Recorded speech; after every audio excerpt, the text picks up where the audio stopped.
musician from way back. I was a recording engineer from way back.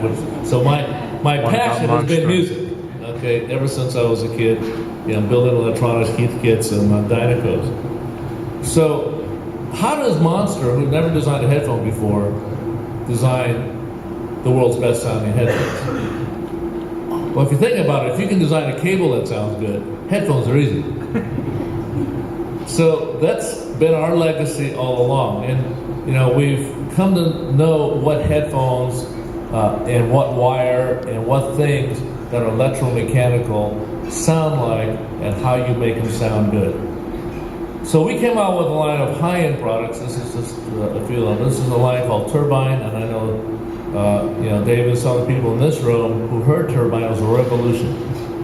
It was a revolution because you could take a quad electrostatic, or a Martin Logan or a B&W or any of the high-end loudspeakers you hear at the show here, and you can carry them in your pocket. And it's amazing because it's not like, gosh, these sound good for headphones. It is, my God, this sounds incredible, whether there were headphones or there were speakers. So we're out evangelizing in two ways. One, educate young kids, and then to educate old guys like you. No, I didn't say that. I did not mean that, Artie. No, I didn't mean it. Young guys, young at heart. But we're revolutionizing the business because it's portable. It's portable today, and you got to hear it properly.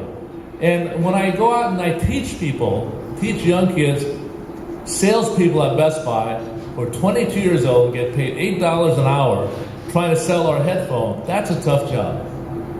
Because when I educate them about what makes guitars sound different, what makes pianos sound different, it's just middle C. Okay, why does it sound different? You talk about harmonics, you talk about texture, you talk about ambience, you talk about inner detail. They go, huh? But that's what we're teaching to thousands, tens of thousands of salespeople every year. So if you run across a knowledgeable salesperson at a in-motion store at the airport, they were touched by us and they got educated on some of these things. So educating on what the different guitars sound like. And I had this is Ray Chen. He's from Shanghai. He played with the San Francisco Symphony.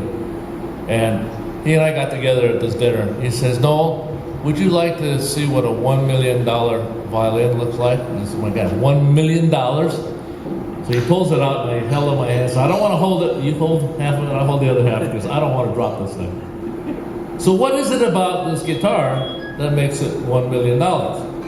He says, it's a Stradivarius. Okay, it's on loan to me so I can play it. And it's the wood, it's the varnish, it's the way it was put together.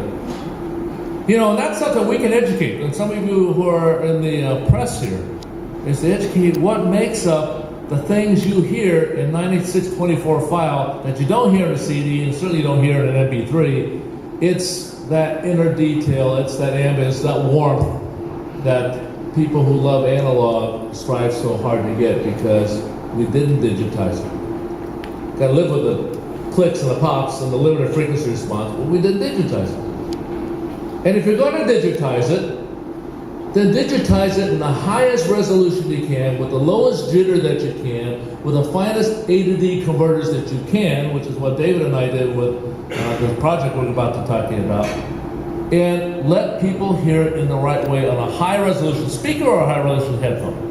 So we introduced Turbine right here in New York at the AES show. And this is what some of the pros say. I'm here at the Great Audio Experience.